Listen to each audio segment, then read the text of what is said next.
Hello, everyone, and welcome back. This is the second episode of Wind Down with Jaasie and Angie. We're your hosts. I'm Jaasie. And I'm Angie. Hello. And you are listening to Wind Down with Us, your weekday break where you can just put your kid down for a nap. You can put your husband down for whatever it is that they do. Serve yourself a glass of wine and just unwind. We're going to go ahead and talk about jobs that we've had, but the sauce on the enchilada for this episode is going to be our special guest of the evening. Oh, I don't know how we were able to land this, but we were able to reach out to a medium, a psychic. What would you call them? A spiritual advisor. We were able to interview her, and later on in this episode, we'll actually be getting a reading. Will it be an accurate reading? We'll go ahead and test her there. So we've got our glasses of wine. Hopefully you guys do too. Let's go ahead and dig in. I wanted to go ahead and start off this week's episode by just keeping you up to date. What's been happening so far? I've finished my first week of parenting. Girl. Wow. Girl? It's an emotional ride. There is so much that I want to get into, but we're going to designate episode 3, next week's episode, towards parenting. I want you to, let me know your experiences. I want to let you know what my foster experiences are so we can take a look at the differences there. That being said, if you guys are listening to us now, go ahead and get your parental fails, your success stories ready. Send them to us via social media and they'll go ahead and appear on the air. Let's get on to the actual episode, which is all about jobs, what we do for a living, what we have done for a living, and some a little bit we'll touch on a little bit of crazy things that our listeners have sent us, like what they have experienced during their jobs or what kind of jobs they've had. So Jaasie, what kind of jobs have you had? That itself should be a whole episode in itself. But let's go ahead and discuss. Let's designate another episode down the road for all of the jobs. I listed a total of 12 jobs in the last 10 years. Girl. 12 jobs. After I ran them through Jared, he was like, wait, what about this job? What about this job? Girl, I have a total of 14 jobs that I've worked with the one that we're not going to get into all of them. Well, of course. But with working all those jobs, I have thought through them and which ones I wanted to talk about. So there were 4 that I wanted to bring up. But what about you? How many jobs have you worked through your career life? Of 4 jobs. 4 jobs. See, that makes me feel bad. Let me know, guys. Let us know on social media. Is that normal? Is 14 too much for 10 years? Girl, I'm a Virgo. I'm comfortable. You get bored very easily. So maybe it's a sign thing. I don't know. Maybe. But I really want to know. I want to know in people in the comments, is this something normal? Maybe I'm the fucking weirdo because I get too comfortable in a job that I fucking hate. I don't know. And my thing is, I get bored after the year mark and I'm like, what's next? Yeah, I'm bored. Next. So what kind of jobs have you had? I started off right after high school. At the age of 18, I started working at Porta Subs, making sandwiches. And we have that in common because you got me my first job at Porta Subs at the same exact location. Yep, same owner, same everything. You ended up actually transferring to a different property or a different Porta Subs. Yeah. That'll be a story within itself there in a couple of minutes. But I worked Porta Subs for about a year and then I quit. But that was a pretty exciting job getting into the work field. I think the only thing I have to say from that one that stands out for me was this man yelled at me because I was making his sandwich too slow and I was almost in the verge of tears after that shift. I'm a really emotional person. I've learned that and we're going to get into that. are. I'm a really emotional person. So that should not be surprising. But you said your first job was also Porta Subs and I did not know that. I did not know that I actually got you your first job. Yeah. So actually I remember you got me an interview. I got the job and I was like, what the fuck am I doing? I'm making sandwiches for people. Okay. But literally I give so much props to people in fast food industry because that shit fucking sucks. It's so easy, but in a sense it's so hard because it's you don't realize the people that you service are the people that set you up for the rest of your life. There's the people that will literally place an order online, but then when they were to eat it, they call and be like, this sandwich was exactly to my liking and I want a refund. And they're like, well, bring the sandwich in. Let me see what I got. And they're like, I already ate it. And you're like, well, excuse me, sir, no refund for you. Those are my favorite. So yeah, it was definitely hard. I'm not going to go down the list of my jobs because that would take us all day. But after I did that, I actually went down to, since we live here in Las Vegas, I kind of entered the hospitality industry. I ended up working at the front desk at one of the hotels. But another job that I have here was a food server, actually at one of the pools at a really, I at a remember popular that. that was very exciting. So I worked during the summertime, the springtime, and I pretty much got to interact with people who were here on vacation, drunk out of their minds. Honestly, the perks of that job were tips. You'd walk out with a pocket full of money. That's probably one of the things I missed, like a tipping. That was a very exciting job. That kind of got me like into like seeing what the strip had to offer. And eventually down the road, I ended up working, like I said, front desk for a specific property on Las Vegas Boulevard. I worked at 2 different hotels at a certain point, doing concierge. So there was a point where I actually had to learn what's going on in Las Vegas this week, what shows are playing, what concerts are here. And the exciting part about that was that I got the hookups to those. If I wanted to see, you did. Yeah, I never got to see those hookups, but you definitely got them. They were in the plans. I just didn't last long. In your 12 job descriptions, definitely. But you know what? I should say one of the perks of working on the strip in general is all the discounts. Getting discounts on hotel rooms, getting discounts on the shows. You can kind of create your own staycation as a Las Vegas local. Absolutely. Like I can tell you so many stories from staycations that we've had that were only made possible because we had those hookups. If we didn't work on the strip and have those, we'd be like, you know what, that's too expensive. But we're luckily able to have that. So that's one of the perks of living in Las Vegas and working on the strip. So we do have this interview that we're trying to follow up with, and I want to squeeze in a couple more of my jobs here. But did you have any other ones that you wanted to talk about? Girl, the same thing that we have in common again, which is property management. Ooh, I just left that one. Please do not make me revisit it. Girl, I thought I had coronavirus because of how much stress I had at one of those properties.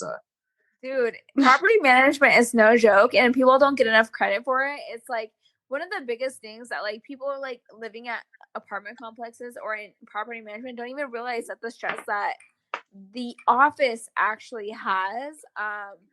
It's a lot. I mean, I will say that I worked as a leasing agent and then as an assistant manager, which I still am at. Especially in today's society with everything going on in the world, it's a lot, and it's just like be patient with the people that you're working with or the people that you're calling, the office that you're calling. Yes, be patient because we are dealing with a lot of reports from our owners, a lot of reports from our corporate office.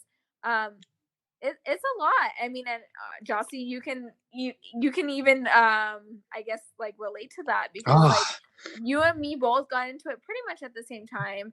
I would say property management is very rewarding and sometimes fun, but like at the back end, like nobody really notices because at the end of the day, like they're living at the properties and they're not really noticing what the office has to do.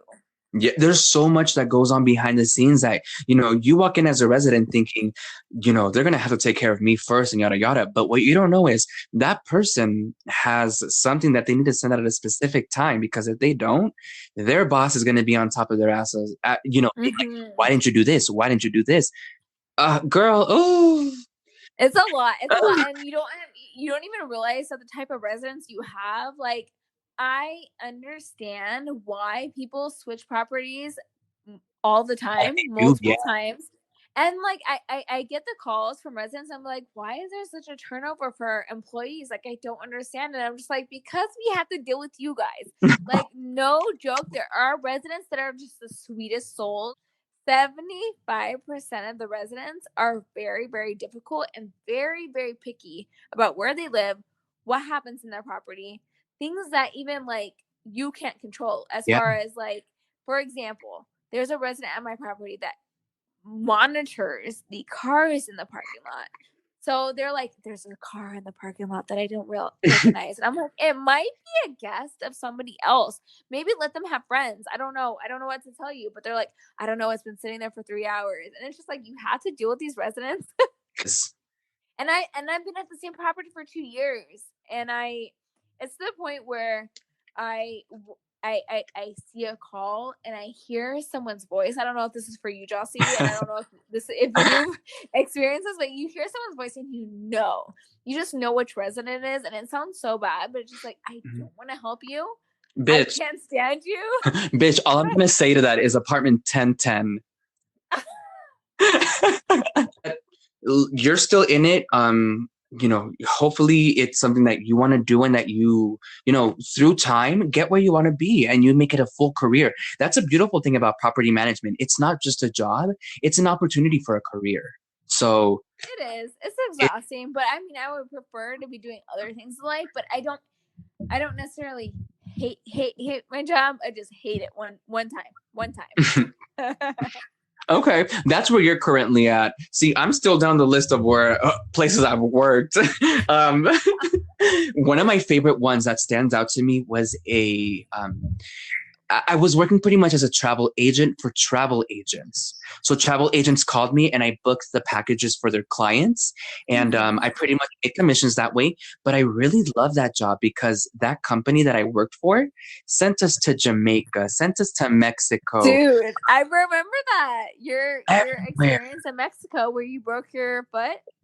I have that written down, girl. I'm going to tell you that story right now. So they would send us to different properties, maybe like 4 properties in a day. And they'd put us on charter buses. There'd maybe be like about 100 of us employees because this company worked throughout the entire country. So they would drive us through all these different properties. These properties would then give us this spiel as to why we should choose them. But they would always give us alcoholic beverages to kind of just like butter us up. That sounds amazing. Girl, one day I just kept doing it, drink after drink after drink. And even after the presentations were done, we had a dinner. And what did I do? Drink after drink after drink. We went to dinner, drink after drink after drink. The last drink I remember was an adios motherfucker. Oh, those are the bad ones. I think I had 3 of those before it was like KO. But this is what happened. This was the incident. I was at the lobby bar and I was like, you don't have the drink that I want. And so we decided to go to the rooftop bar, which is just a couple of steps up. We go up there, start, feeling the vibe, being friendly with everybody that's up there. And I was like, you know what? I'm over this. I want to go to a different bar. It was an all-inclusive property. So I'm going down the stairs from the rooftop bar. I don't know what happened. I missed a step, but I tumbled all the way down. Oh no. Girl, all I remember because I blacked out was me crawling to my room. Are you fucking kidding me? Nobody was there to help you? I think at a certain point, like an employee helped me, but I couldn't even like gather my work. No, ma'am. But I don't know what happened. I remember like being in that king size bed all by myself in a freezing room, and I was crying because my ankle was hurting so bad.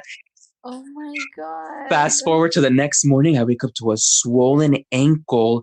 And as soon as I try to put my foot down, I feel the sharp pain and I'm like, nope, I can't do this. I cannot do this. The shower that morning, I had to like hop around.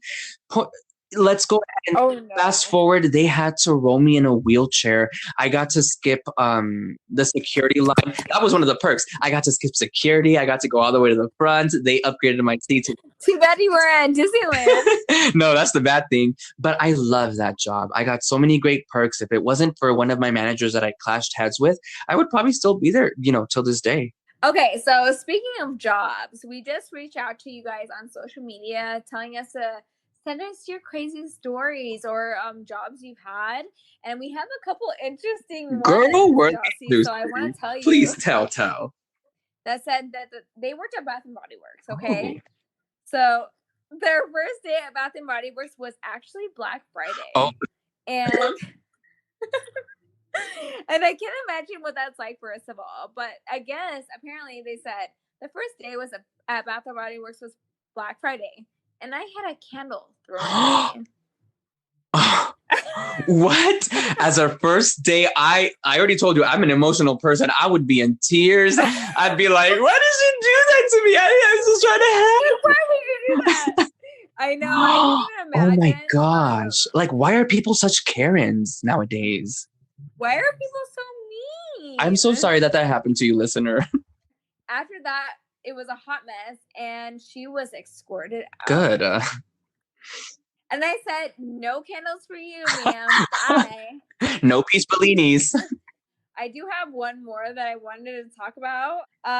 This other person said that they worked at an animal hospital, and there was a crackhead that came to their door in the animal house that had no pants on and said, butt ass naked, my coochie is on fire.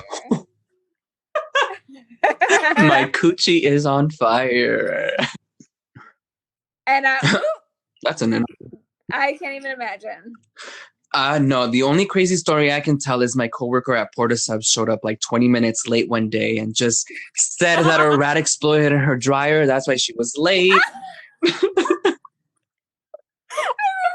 that. A rat exploded in her dryer. Homegirl? That's the only thing we can agree on, because we both have that specific coworker. I don't know if you're listening, but you know who you are. I'm sorry that happened to you. But it says one time at a kids club, a kid stripped butt ass naked in the top of a play structure, peed down the slide, then slid down it. Oh my gosh. I mean, kids will be kids. All right, Angie, I've got one more story from you from another listener. She says, I worked at this breakfast place called The Blink. My manager asked me if I could work the food truck, which they parked outside of strip clubs at night. I didn't think that was too terrible, and so I agreed. We get there, and this fool has my underage ass go inside in full uniform, interrupting people, asking them if they wanted any biscuits and gravy or pancakes until 4 a.m. Hold on. Biscuits and gravy? Oh my god, I just imagine somebody going up to us like at a club on this trip. Hey, after this, if you want to get some pancakes. Hey y'all, would you like some biscuits and gravy? Hell yeah, I would. I'm hungry. Oh my god. All right, Angie, I don't know about you, but my glass is dry. Same, sis. And when we get back, we will be joined by our very special guest, the Gypsy Allie. So stay tuned. You won't want to miss this. All right, so I am refilled. I don't know about you, Angie, but after all that talking, I needed another glass of wine. Oh, hold on. I have some ASMR. Oh. Pour it. Yes. New glass. New glass, who this? If you're not familiar with our next guest, our first guest actually, her name is the Gypsy Allie. She is a spiritual advisor, a spiritual guide, and she's going to talk to us a little bit about what it is exactly that she does, how she helps people using tarot cards, using other forms, other methods, and if she's able to talk to maybe somebody on the other side. Above and beyond, we have the Gypsy Allie. Welcome to Wind Down with Jaasie and Angie. Yo, what's up? Hello. Welcome. Thank So you. we're very excited to have you here. Thank you so much for agreeing. We know that you two are a mom. You have your own business as well. So fitting us in, time is valuable. Thank you very much for squeezing us in. Hey, anytime. Our listeners are very interested. They seem to be very interested in what it is that you do. We've talked about our personal jobs, what it is that we've done over the years, but your job overall seems to be a little bit more interesting than ours, I would say. I would say so. It's not, your regular 9-to-5 office job type stuff, It's kind of a little out there. Okay. Now, so who are you as a spiritual advisor, as a guide? Like, what is it exactly that you do? So what I do is when I connect with people, it could be on a variety of topics, if they're looking, it's mostly for guidance, trying to help people find their path, find their way, find answers to what they may have been missing, So when I connect Hmm. to someone's energy and stuff, and usually when they come into, I like to say, my realm, when we connect, like I'll use my tarot, I'll use my guides, their guides. And then what happens is it becomes more of an intuitive energy feeling around, to help these people get to that aha moment. I give them, or I shouldn't even say I give them, but my guides give them this outline to be able to follow, to be able to move out of the rut, out of this reoccurring thing that's happening, so they can have that moment of, I was able to do it myself, even though we're here to Yeah. guide them, we are just that handout, just that helping hand to get them out of that moment. Say, so when you say guide, is Mhm. that like people that have passed? Is that people that in their lives that have passed, or what do you mean by guide? So with the guides, it could be somebody that has passed. It could be ancestors from before. It could just be spiritual guides. It could be part of the archangels, like whoever comes through at that time. And it's usually quite a bit of I don't want to call it heavy, but it's a lot of energy that comes in. And I just kind of refer them to them as my guides or as their guides due to the information that is coming through. So basically kind of like off their vibe. You Yes. kind of read that energy. Okay. Very interesting. Now, you mentioned something as well that I kind of liked and wrote down here. My realm. What does your realm look like? Oh my goodness, it's big. It's very big. Okay, imagine Rome. Imagine an arena, right? But there's nobody in the seats. It's just you and this other person. Like, okay, just me and this other person. But instead of people in the audience, is more of, how can I explain it? I've never explained this to somebody before. So I'm like, how can I make this make sense? Best way to put it is like a rap battle. Okay, so you have yourself and then you have them, and like, you have your homies behind you and they're like, oh, like, so that's what's basically happening. So this is how it's like collaborating. This is what happens in my realm. So like when somebody comes in, my guides like are owing and like rooting on their guides and so on and so forth to like get these, like, I guess you could say, rhymes out, or like messages out to these people. Like, does that make sense? Like, this is It, this is what So do you happens. hear like do you hear voices? Do they just come to you and then you just speak exactly what you're given? Um, the best way to explain it, like people say, I can't hear, my guides. You can't. You don't hear them like you're hearing me speak. It's that your silent voice, so that voice that you quote unquote hear is just that really silent voice that it's just this Kind of like a feeling.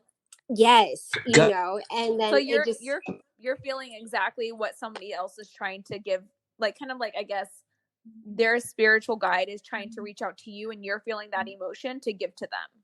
100%. Yes. Yeah, Okay. it's like a straight like tether to them. It gets really interesting. So do you connect with the people that have passed? Do you connect with the dead? Have you ever done that to where you sat down with somebody one on one and connected with somebody's past loved ones? Oh yeah. Oh yeah, it gets very very interesting. Let's just say that. And the way that they come through is, it's not like you see on TV where, these mediumship things happening. Me how it works with me is like they'll send me images of things like colors, smells, and they're like, "Oh, hey, figure this out." I'm like, "Okay, thanks." Like, Oh, I've what heard that. I've yeah, heard that that happens a lot. A lot of colors and that like I guess reflect for different things. I've heard oh colors yeah. is a big thing.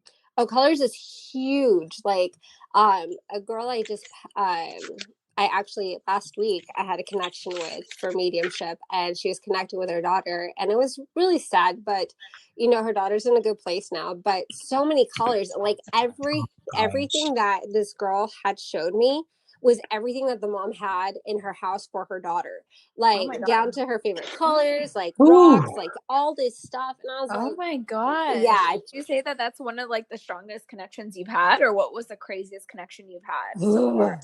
Okay. I don't like talking about this one, but it was one of the craziest, and it actually made me like turn away from mediumship due to it, because of the fact like the mom, she was so strong about trying to figure out like what happened to her son and why this had happened. And like I was actually able to tap into what had happened to her son that night of, like, I'm getting emotional just thinking about it, I'm able to get into that zone.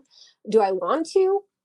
Heck no. And everyone, they're like, yeah, you should keep practicing, and I'm like, dude, like I don't want to. It's really interesting, like being able to connect to spirit. And then like you have like those people that think it's Hollywood, and they're like, they expect this like big elaborate thing, and it's like, homie, that's not how it works. Like, this Yeah, isn't you have how to it you have to happens. tap in and you have to feel it, and it does take a while. From what I've Oh. heard and what I've read, it's not like how you see on television.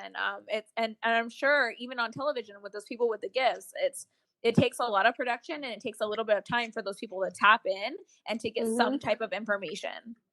Oh yeah, because like at first I like to call it like they're going fishing, like they're feeling it out and making sure like they have the correct connection, because there is a lot of spirit around. Like there's, again, the guides, and then there's the deceased and all this stuff, and they want to make sure like this is who they're connecting to.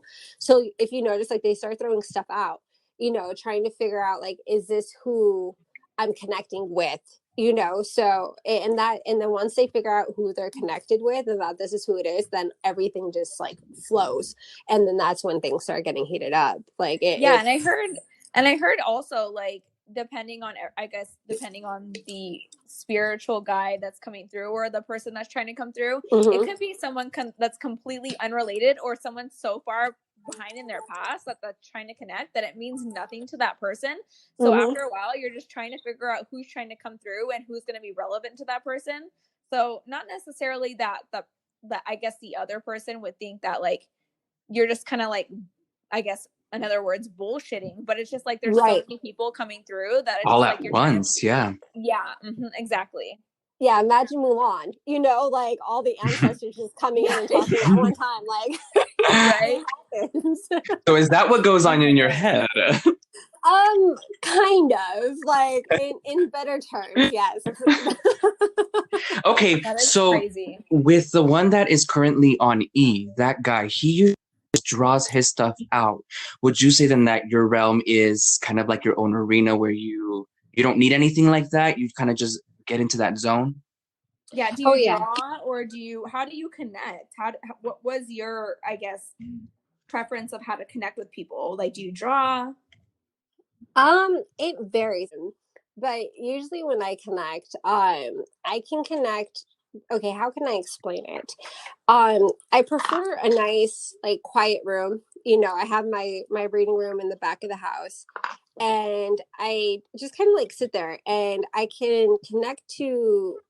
Okay, it could be in a message, you know what I mean, through messenger, a text. It could be through a phone call. As long as I have somebody's energy that I'm able to use that person's energy, because their energy is still connected to the person that passed, right? Wow. Do you think a photo really helps you? Oh, Do you ask people 100%. for photos? Oh yeah, I could do photo reads. I can do with the photo reads, it helps just a little bit more. But I don't necessarily need one. It just makes the connection just a little bit more smoother. But just going back to the girl, with her daughter that passed, she showed me no pictures. Like, no pictures were given, and like honestly, it just happened. Her daughter was ready to talk. Like, she just stepped Oh my through, and gosh, like that that's was crazy. it. How old was her daughter? I think she said she was like 6. Oh She was my 6 or 7. gosh. Yeah, it was really sad. Yeah, super sad. Like, that's what I mean. It's like It a must Do you? be bittersweet. such a beautiful feeling, though, just to know that, Oh like, at yeah. the end of the day, I gave this person knowledge that's going to help them get closure. Oh yeah. Yep. And like, I can't tell you how many times I've gotten those messages, and I'm like, this is what it's about. Yeah. This is why I do what I do. is to be able to get these people on track, it being through tarot reading, it being through the mediumship, it being through just energy reading, and it's an amazing blessing, like, honestly. It really sounds like it. I mean, that Yeah. sounds like a job that gives back. Oh, Go ahead. when did you realize you had a gift? Because I know, like, I guess everyone discovers at a different age. Like, when did you realize that you, like, were accepting to the fact that you had a gift, that you were receiving messages from, like, people from the other side? Like, when did you realize everything? Well, going back to, like, super young, like, my stepmom, she was always like, you've got something, like, you're special. It's always been there. And I just kind of, like, I guess, normal about it. And then, like, when I was a teen, I guess, like, one of my fun things was when we were all out drinking and stuff. I was like, hey, I bet I can read you. And they're like, oh, hell no, you can't, like, watch. And so, like, and then all of a sudden I tell them their deepest, darkest secrets, and they're like, dude, how the fuck did you do that? Like, And so it's always been there. But actually just, like, actually doing something productive with it, and just being more, I guess you could say, obedient to it. I would say about the past 5 years. So That's amazing. Yeah. That is. So do you want to do a reading on us? Sure. Hold on. Oh my gosh, I'm kind of nervous, Loki. Why? Like, it's okay, just breathe. Let your thing. All right, so who is my first victim? Angie? Rock, paper, scissors. Okay, I'm down. All right, let's go, Angie. So are you just open to, like, whatever spirit has to say with the cards, or, like, okay, just give it to me. Are you sure? My angels are dicks, so, like, they don't play around. They're pretty up. No, give me whatever is meant to be. All right, Angie, let's see what is going on with Miss Angie. Oh my goodness. Okay, number one, Angie. We're putting it out there. If you want to take it out of the recording, you can. It's completely up to you. Oh my god. Okay, so we have dicks today. We have dicks all over the place, right in your face. Balls on chin, you know what I mean? Like, so. Oh my god. What I'm feeling with you, Angie, is number one is there's something locked on your heart, right? So in your heart space, like, it feels like this big, heavy, like, almost like a boulder, right? But what spirit is showing me is, like, even though it's heavy, is very elegant looking. It is, like, almost like a charm, right? So there's something that you hold dear to you, but it's holding heavy on your heart, and it kind of makes me feel like, actually, honestly, like, it really makes me feel emotional. Due to the fact that you haven't been able to let go of it, nor do you want to let go of this heaviness that is in your heart space. As well as, I feel that in your throat space, this would be like the throat chakra, that you don't allow yourself to be fully honest. You have a tendency of, yes, you'll, like, not saying you lie about things, but you don't express yourself in the proper way. It's more of an explosion. So there's things that, you'll act cool, calm, and collective, but then you pop off like a firecracker. And you're still not getting your point across. As well as, I feel like a weird, airy feeling in the feet. Like, I know it sounds weird, but I feel that you're not fully balanced. You don't have a good stability within yourself. I feel that even though you show confidence, I feel that because of the area in the feet, you don't allow yourself to be firm and I don't want to say not true to yourself, but I don't feel that you give yourself enough credit for what you do. The confidence you show in one way, but you don't feel it fully as you exert it out. Does that make sense? Oh, that makes 100% sense. Okay. Ooh. Yeah, that's 100% true. Angie, did you want to have that glass of wine now? Oh my god, I have half a glass and I'm about ready to chug that. Wow, so you didn't pull out any cards or anything. This was just an energy that you were getting from her, just from our conversation? 100%. Yep. Wow. Yeah. Wow, that's crazy. When I'm excited, I'm just excited to get this message out. So. Oh no. So the first card that like flew out is a Queen of Wands, right? And the Queen of Wands is, in all queens, you know, they're very there's a lot of elegance into them. You know, there's a lot of stride, there's a lot of push, there's a lot of commands, but they're also very soft. And what's kind of funny is like I'm just looking at it, and like the Queen of Wands, she has like this red, like, you know how the back in the day, like I want to call it like a cloak thing like they would wear. Okay. And I'm looking at Angie's picture, and it's like red hot Cheetos in the background, and she's got like this red like cloak on with a red hat, like, so Yes. Angie, Oh my like, God. so she's hot, you know, like, Yes. but is inviting that fire back in. So this is your main goal, right? You want to invite that fire. You want to invite that the passion, you know, that softness, that stride, those pillars, that strong backbone that you know that you have, but has been asleep. You know, it's been a while since you've actually allowed yourself to ignite this I'm going to say stride, this step, this confidence to stand with actual, like, not pride like as in being egotistical, but being prideful of yourself. And so the Eight of Cups and the Five of Cups come through, and the Eight of Cups is telling you that and the Cups are dealing with emotions. So the Eight of Cups is telling you it's time to walk away from something. So there's something that's not working out that you need to find a new journey on. And the Five of Cups is telling me that you've been pondering about it for a while, but you're not allowing yourself to move past this certain situation. So when you allow yourself to actually like get connected to your emotional home, you'll be able to figure out like what the hell it is that you need to walk away from, and why these, you know, as I was talking about before, like these spurts came out, you know, these, instead of allowing yourself to speak about what is going on, you're quick to just jump at things. You're quick, you know, a firecracker, so to speak, about things. And this is due to you not voicing your true self, voicing your true emotions.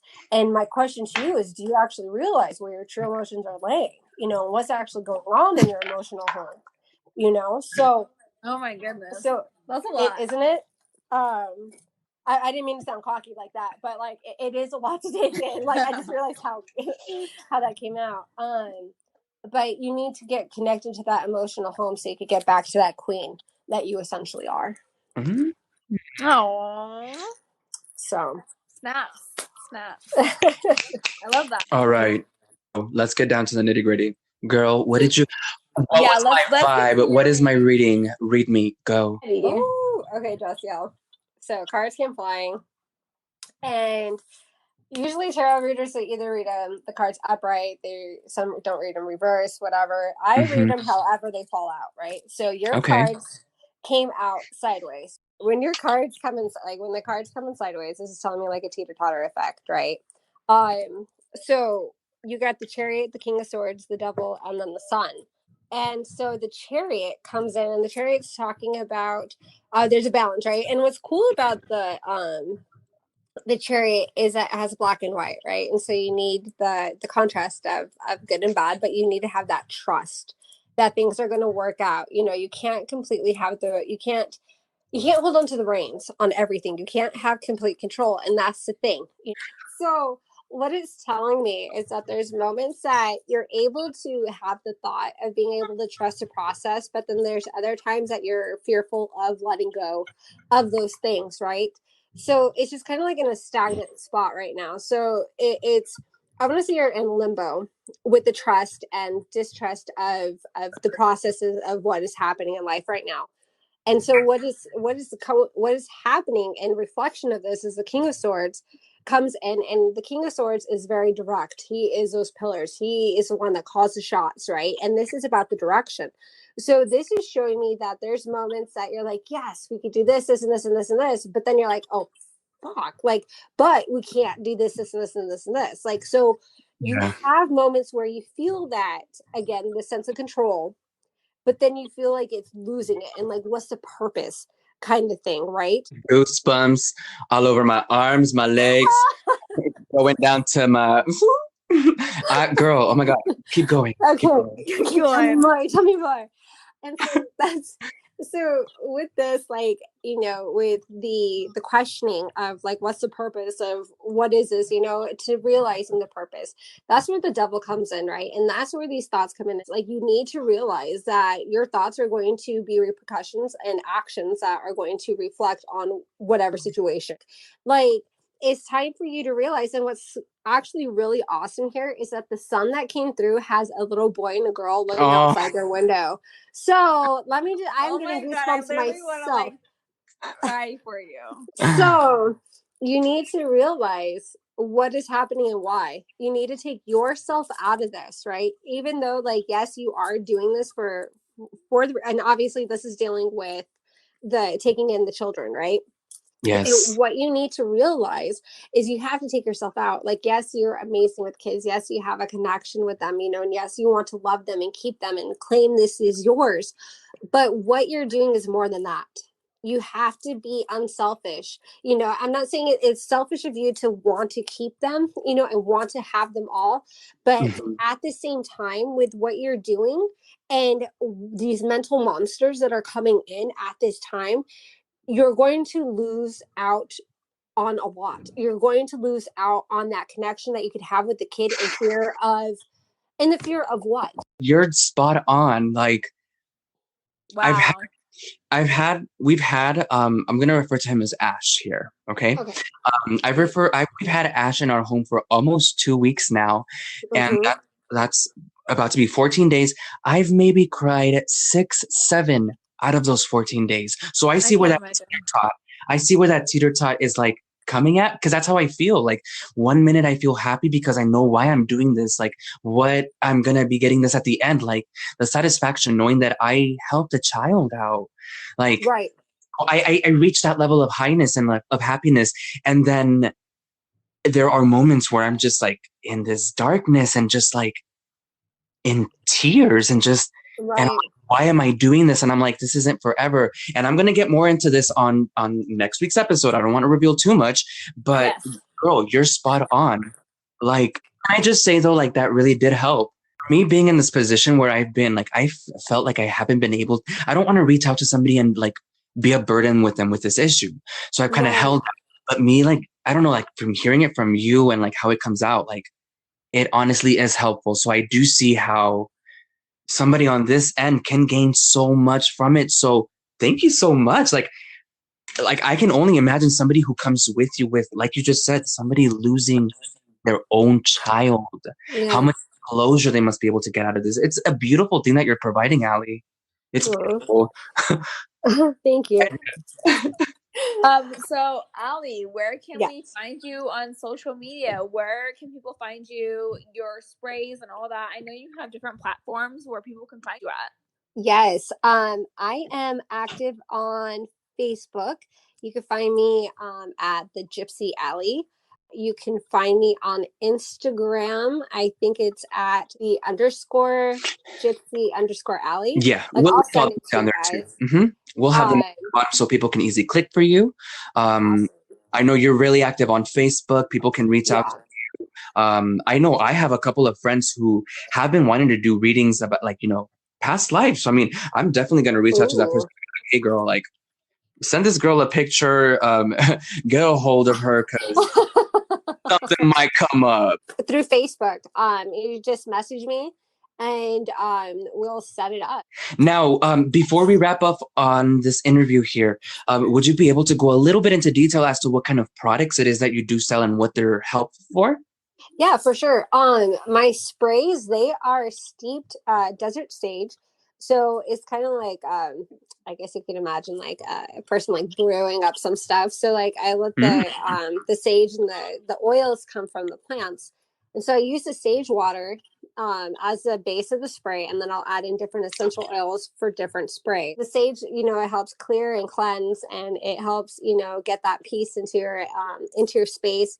And then the different properties of the essential oils, like my Space Cadet, right? It's rosemary and lavender, and rosemaries are known as like the forget me nots, and then the lavender is to help calm. So hence the name Space Cadet. It's supposed to help Okay. bring in that, you know, Love the it. calm of the mind. And then I have one is for anxiety, It has sandalwood, chamomile, and lavender in that one. So you spritz that around, and that's supposed to help, help calm the anxiety. Of course, it's not going to cure it or anything, but help, Right. Help get, your nerves down a bit. Mentally there, yeah. 100%, All right. Well, thank you everybody for tuning in today. It was a very exciting episode. We got to know each other pretty well. Angie's got some secrets she's got to go ahead and tell me off the air. Yeah, I've got to start recording next week's episode after this reading. Again, that one's going to be focused on my fostering experience. Have been. Go ahead and write to us. We've got our Instagram page up and running. We should have our Facebook and Twitter up soon. As always, follow us on Spotify so you don't miss an episode. Don't have Spotify? Go on SoundCloud. You can follow us there too. Or if not, then just go ahead and create a freaking account. Why not? Okay. Again, Allie, thank you so much for everything that you did for us today. Again, if you guys want to go ahead and follow her, get a personalized reading, personalized spray, we'll leave all her information in the description, or you can go ahead and contact her pretty much. Again, thank you guys so much for listening in, and we'll see you on the next one.